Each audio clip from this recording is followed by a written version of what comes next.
আজকে আমি রান্না করব কলার মোচা দিয়ে মাছের তরকারি। কলার এই ভিতরের অংশটা এরকম লম্বা লম্বা করে কাটা আছে।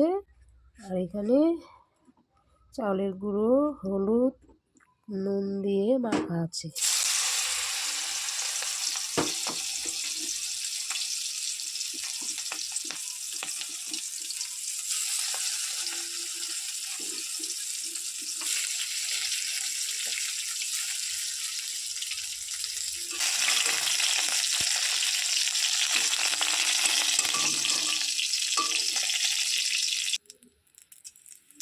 এবার আমি দিয়ে দিলাম জিরা ফোড়ন।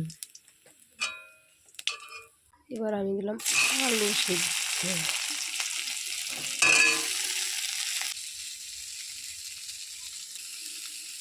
জিরা, হলুদ বাটা, আদা, লঙ্কা বাটা দিয়ে দিলাম।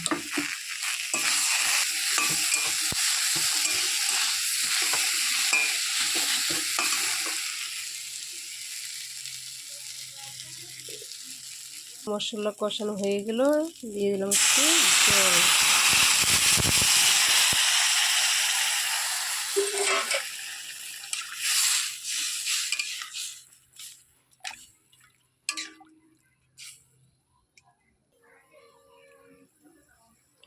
এবার আমি দিয়ে দিলাম ভাজা মাছ।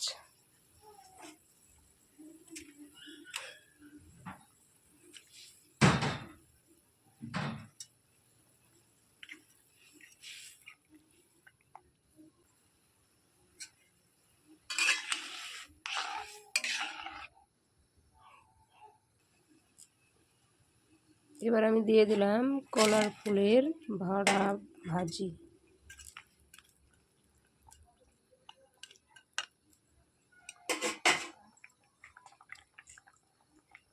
যারা কলার মোচা খেতে ভালোবাসে না তার জন্য এই রেসিপিটা খুব ভালো।